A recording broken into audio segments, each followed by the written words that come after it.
Kajian Islam. Nah, apa yang terjadi? Pendeta ini awalnya dia nolak karena dia tahu fitnah perempuan berat. Lobby lagi, ulang lagi, dirayu, oke lah, nggak apa-apa ini. Ya walaupun nggak tinggal satu rumah, dia tinggal di rumah terpisah. Yang penting nanti ya bisa dilewatin, diliatin gimana nanti kalau ada apa-apa bisalah. Apalagi ini pendeta tokoh agama. Ada proses setan merayu dia. Setelah 3 orang ini pergi berjihad, dia setuju nih. Akhirnya ya oke, nggak apa-apa, tinggal di rumah terpisah. Sampai kemudian semakin hari semakin lama setan datang merayu si pendeta ini. Masa kasihan tidak dilihat? Lihat aja. Ada tunjukan untuk perhatian ke si perempuan ini. Dilihat. Oh, nggak apa-apa. Berapa lama kemudian setan datang lagi, dirayu. Ini datang dalam bentuk, masih dalam bentuk, ada yang mengatakan bisikan, ada yang mengatakan dalam wujud manusia. Dia datang merayu, nggak apa-apalah, ya sekedar salam, lewat di depan rumah salam, assalamualaikum, nggak mau ngomong apa-apa, sudah salam aja. Ya, sang pendeta juga mikir-mikir, ya masa cuman salam. Dibiarin lagi, lama datang lagi. Masa dibiarin gitu cuman disalamin? Coba dilihat, ditanya mungkin apa butuhnya dia, ya. Dia mungkin sakit atau keperluan apa, ditanyakan supaya kalau ada kebutuhannya dibantu. Akhirnya si pendeta bilang, iya juga ya. Akhirnya dilakukan, diturutin terus sampai kemudian, ini proses ceritanya panjang nih. Tafsir ayat tadi itu surat Al-Hasyr ayat 16, silakan dilihat, Imam Ibnu Katsir menyebutkan tentang kisah ini. Dari mulai bertahap pelan sampai dia masuk ke dalam rumah si perempuan tadi ini, di kamar dia ngobrol. Awalnya belum sampai ke dalam, masih di depan pintu, tanya kabarnya, gimana kabarnya, sehat, dari dalam nih jawabannya. Dia di luar, sehat, ya nggak apa-apa, aman. Besok berikutnya sampai masuk ke dalam rumah, kemudian ngobrol biasa, sudah kemudian terus menerus akrab, akhirnya semakin akrab berzina. Sudah berzina, perempuan ini hamil. Setan datang lagi. Kalau seandainya nanti kakaknya yang 3 ini pulang, kau bahaya. Ya, bahaya. Sudah kau bunuh itu bayinya, si perempuan ini sekalian bayinya ketika sudah lahir. Kalau ketahuan yang melakukannya adalah engkau, bahaya. Sudah bunuh saja perempuan ini. Akhirnya apa? Dibunuh si perempuannya sama bayinya dan dikubur di dalam rumah tersebut, kemudian ditumpukan dengan batu besar. Terus nanti kamu bilang sama 3 orang saudaranya ini, bilang dia meninggal karena sakit. Dan dia dikuburkan di pekuburan massa masyarakat. Begitu jawabannya nanti disiapkan. Ternyata setelah 3 orang ini pulang ditanyakan kepada pendeta ini mengatakan dia sakit sampai meninggal. 3 orang ini percaya. Sudah, karena sakit, mau apa lagi? Berjihad berbulan-bulan, bayangkan ya. Berbulan-bulan, bukan cuma 1-2 hari, 1 bulan, enggak, bulan-bulan sampai ini hamil sampai lahir. 9 bulan kan hamil. Nah, di malam hari 3 orang ini bermimpi. Yang satu mimpi bahwasanya saudari perempuan mereka itu telah dizinai, kemudian dibunuh sama pendetanya, lalu dikuburkan di dalam rumahnya. 3 laki-laki ini, 3 saudara ini bermimpi sama. Besok paginya mereka masing-masing cerita. Yang satu merasa kayaknya cuma dia yang mimpi, yang satu lagi begitu, yang satu lagi begitu. Ternyata mereka cerita, mimpi mereka 3-tiganya ternyata sama. Maka mereka mengatakan ini bukan masalah biasa ini. Coba kita cross check, jangan-jangan benar. Akhirnya benar. Sampai di sana dibuktikan benar bahwa saudari perempuan mereka telah dibunuh dan dikubur di rumah itu, dan dia dikuburkan bukan di pekuburan massa tadi. Digali benar, ada di situ. Nah, ketika ketahuan, di masa itu dipanggillah penguasanya untuk mengeksekusi mati si pendeta ini. Ketika dia dieksekusi mati, dipasang, dipajang, digantung, disalib, mau dieksekusi, datang setan. Yang tadi itu, yang ngerayu dia dari awal sampai akhir, sampai sekarang nih, datang setan lagi yang terakhir. Dia mengatakan, sudah tidak ada lagi yang bisa membantu menyelamatkan engkau kecuali saya. Maka sekarang, kalau engkau tidak minta bantu sama saya dan kufur kepada Allah, engkau percaya sama saya dan kufur kepada Allah, saya tidak akan bantu. Maka dia mengamini apa permintaan si setan ini, dan dia kemudian sujud kepada setan dan dia kafir kepada Allah Subhanahu wa ta'ala. Bertahap. Awalnya pendeta, nggak main-main, bukan preman yang dia datangi, pendeta, tokoh agama. Maka berat itu setan tuh. Nah, makanya setan ini menjerumuskan manusia pakai langkah-langkah. Orang yang baik dijerumuskan ke dalam dosa itu dengan proses. Begitu juga seorang yang buruk mau kita rubah itu juga butuh proses kan? Masih pelan-pelan, nggak langsung. Misalnya dia langsung faham sunnah, langsung tauhid, itu memang harus proses. Kebaikan juga begitu, keburukan juga begitu. Walaupun ada juga yang ketika dia dapat kena hidayah langsung berubah. Walaupun ada juga yang ketika orang baik terkena bisikan setan masuk langsung kepada maksiat yang besar. Ada yang begitu, tapi kebanyakannya butuh proses. Maka kita harus hati-hati dengan langkah-langkah syaitan ini. Ini bisa dirujuk, itu dilihat ya, tafsirnya surat Al-Hasyr ayat 16. Imam Ibnu Katsir dalam tafsirnya menyebutkan riwayat ini, dan ini sahih dikatakan oleh para ulama hadis. Taib, kemungkaran yang ada di dalam spirit doll atau fenomena boneka spirit doll ini. Satu tadi apa? Melakukan hal-hal yang sia-sia, tidak bermanfaat, tidak ada manfaatnya. Dua, tabdzir, ya, tabdzir. Dan tabdzir ini langkah syaitan atau cara syaitan membuat kita ya membuang-buang harta. Dan ingat, setan menjerumuskan manusia dengan langkah-langkahnya.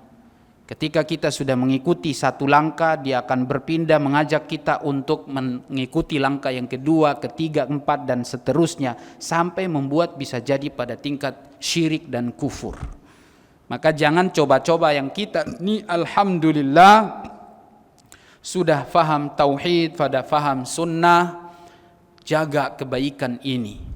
Jangan sampai kita mulai pelan-pelan dijerumuskan kepada hal-hal yang sia-sia, tidak bermanfaat. Lalu kemudian mulai kepada hal-hal yang makruh, yang dibenci. Lalu kemudian sampai pada perbuatan haram, sampai pada bid'ah syirik, na'udzubillah min dzalik. Nah, kemudian dalam apa yang diyakini oleh sebagian orang yang mengadopsi boneka ini, punya keyakinan bahwasanya spirit doll ini punya arwah. Punya apa? Arwah. Punya roh. Tahu dari mana? Ada rohnya, katanya bisa bicara. Ada? Enggak ya? Ada yang mengatakan punya suara. Ya, dulu juga jin punya suara. Di zaman Bani Israel itu jin punya suara. Antum tahu sapinya Samiri? Sapinya Samiri itu benar, itu punya suara. Dia mengeluarkan suara. Sampai kaumnya Nabi Musa yang sudah awalnya beriman kepada Nabi Musa ragu. Dan akhirnya banyak yang taat kepada Samiri yang bawa sapi dari buatan patung itu. Sapi patung yang dibawa oleh Samiri dan mengeluarkan suara itu, di dalamnya bukan karena ada ya, nggak ada ini ya, bukan zaman kita loh ada speaker ada apa, enggak, memang setan yang buat manusia jadi kafir kepada Allah Subhanahu wa ta'ala. Kalau setan mau menjerumuskan manusia kepada kekafiran, kesyirikan tuh bisa dengan cara begitu. Jadi hati-hati, setan pun bisa mengeluarkan suara sebagaimana dulu ketika kaumnya Nabi Musa kafir kepada Allah Subhanahu wa taala dan percaya kepada patung sapi yang dibuat oleh Samiri ini. Ya. Maka itu hanya terulang kembali di zaman kita sekarang kalau memang ada punya suara. Kemudian tadi diyakini bahwa ini kemungkaran berikutnya, ini punya roh. Orang yang mengadopsi ini dia meyakini, ada yang meyakini dia punya roh dan dia lihat rohnya. Maka ini adalah perbuatan syirik. Ini sudah masuk dosa besar. Kenapa? Karena roh itu adalah perkara gaib, tidak ada yang tahu kecuali Allah. Allah mengatakan alimul ghaib fala yuzhiru ala ghaibihi ahada. Allah mengetahui yang gaib semuanya dan tidak akan mungkin memberikan kegaiban itu kepada siapapun. Ustaz, tapi nyata ada yang lihat yang gaib itu indigo, gangguan jin. Dia harus diruqyah. Itu adalah apa? Indigo. Tidak ada manusia yang normal bisa melihat roh. Allah mengatakan yas'alunaka 'anir ruh qulir ruh min amri rabbi wa ma utitum minal ilmi illa qalila. Mereka manusia bertanya tentang roh yang ada pada manusia. Para ulama tafsir menyebutkan roh yang ada pada manusia. Ditanyakan bagaimana? Allah mengatakan itu hanya Allah yang tahu. Itu urusan Allah. Dan kalian tidak diberi tentang roh, ilmu roh ini. Gak ada yang tahu. Maka kemudian kalau ada orang yang percaya bahwasanya di boneka itu, atau ya percaya atau yakin bahwasanya boneka itu punya roh, dia sudah terjerumus kepada perbuatan syirik menandingi Allah Subhanahu wa taala. Karena yang mengetahui roh itu cuman Allah. Semua urusan gaib hanya Allah yang tahu. Tidak ada yang tahu. Dalam sebuah hadis riwayat Imam Al-Bukhari, Rasulullah sallallahu alaihi wasallam mengatakan, hadis riwayat Bukhari dalam kitab Tauhid, ketika menyebutkan bab alimul ghaib fala yuzhiru ala ghaibihi ahada, Allah yang mengetahui alam gaib dan tidak ada yang tahu tentang gaib seorang pun kecuali dia Allah. Lalu Imam Bukhari menyebutkan hadis mafatihul ghaib khams, kunci-kunci kegaiban itu ada 5. Di antaranya Nabi mengatakan wala ya'lamu ma taghidul arham ahadun illallah. Tidak ada satupun manusia yang mengetahui perkara rahim. Yang ada di dalam rahim itu tidak ada yang tahu kecuali Allah Subhanahu wa taala. Ustaz, dokter bisa tahu jenis kelaminnya, apa pasti? Enggak ada yang bisa pastikan. Ilmu pasti tentang kegaiban tidak ada yang tahu. Perkiraan iya, boleh. Tapi kepastian hanya Allah yang tahu. Kalau ada yang berani memastikan, hati-hati. Dan kalaupun terbukti pakai alat, coba nggak pakai alat, ada yang bisa? Nggak ada yang bisa. Maka itu hanya Allah Subhanahu wa taala yang tahu. Nanti dia aktivitas di dalam rahim itu semua tidak ada yang tahu kecuali Allah Subhanahu wa taala. Wa la ya'lamu ma fi ghadin illallah. Yang kedua, tidak ada yang tahu peristiwa besok kecuali Allah Subhanahu wa taala. Tidak ada yang tahu tentang peristiwa besok kecuali Allah Subhanahu wa taala. Besok saja tidak ada yang tahu, apalagi 1 minggu, 1 bulan ke depan, 1 tahun, sampai puluhan tahun, sampai kiamat di sana. Besok saja tidak ada yang tahu. Maka kalau seandainya ada yang mengaku tahu besok hujan, ya, besok begini, itu perkiraan, tapi pasti tidak ada yang tahu. Ya. Kemudian Nabi juga mengatakan dalam hadis itu, wala ya'lamu ahadun mata tanzilul matar illallah. Dan tidak ada yang tahu besok kapan turunnya hujan kecuali Allah. Turunnya hujan tidak ada yang tahu kecuali Allah. Ini mewakili semua bagian goib-goibnya cuaca. Urusan cuaca ini urusan gaib. Urusan alam, urusan Allah yang tahu. Tidak ada yang tahu kecuali Allah. Mewakili hujan, coba hujan, siapa yang tahu? Gak ada yang tahu. Pastinya gak ada yang tahu. Dia turun di mana saja. Misalnya di Jakarta gak semuanya turun hujan. Allah tahu semuanya, di sini hujan, di sana hujan, di situ hujan, di mana-mana Allah tahu. Berapa intensitas hujan yang turun Allah tahu. Siapa yang mau hitung butiran hujan itu? Itu semuanya Allah yang tahu. Kemudian wala ya'lamu ahadun fi ayyi ardin tamut illallah. Dan tidak ada yang tahu tidak ada yang tahu di mana seorang jiwa atau seorang manusia dia mati di bumi mana. Itu cuma Allah Subhanahu wa taala. Wala ya'lamu ahadun mata taqumus sa'a. Dan tidak ada yang tahu tentang hari kiamat. Ini urusan gaib. Semua ini urusan manusia, urusan apapun tidak ada yang tahu kecuali Allah Subhanahu wa taala. Kemudian masalah roh, ya sudah tadi kita sebutkan. Ini juga termasuk bagian daripada ilmu atau bagian perkara-perkara gaib dan tidak ada yang tahu kecuali Allah Subhanahu wa taala. Maka ketika ada orang yang mengaku bahwasanya dia tahu roh, dia tahu tuh itu ada, dia lagi datang, ya. Yang bisa lihat roh atau yang bisa lihat itu jin, kalau dia bisa lihat roh berarti ini sudah gangguan jin. Dan yang berbicara itu sudah tidak normal lagi. Yang melihat jin ya sama-sama jin. Tidak ada manusia normal bisa melihat jin. Maka ini sudah terjerumus kepada perbuatan syirik.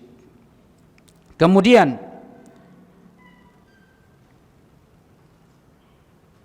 di antara kemungkaran fenomena ini saya acak nggak apa-apa ya.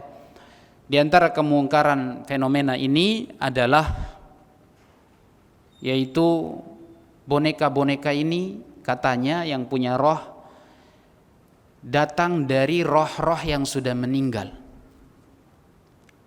Roh-roh bayi yang sudah meninggal lalu kemudian gentayangan di muka bumi ini lalu dia masuk ke boneka-boneka ini. Ya. Boneka-boneka yang diadopsi ini, tahu dari mana itu? Kalau bukan bisikan syaitan atau gangguan setan, maka tidak ada lagi kecuali itu. Allah ketika sudah mewafatkan manusia, rohnya itu sudah alam gaib, tidak ada yang tahu dia gentayangan di mana, itu nggak ada yang tahu.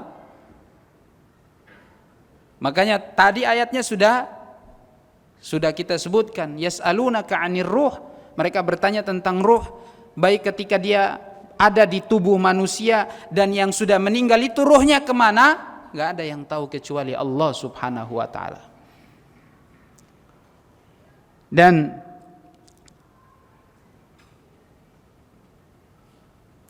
Allah Subhanahu wa ta'ala mengatakan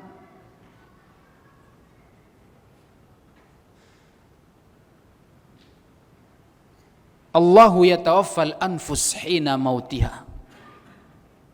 Allah lah yang mewafatkan jiwa-jiwa ketika sudah tiba ajalnya.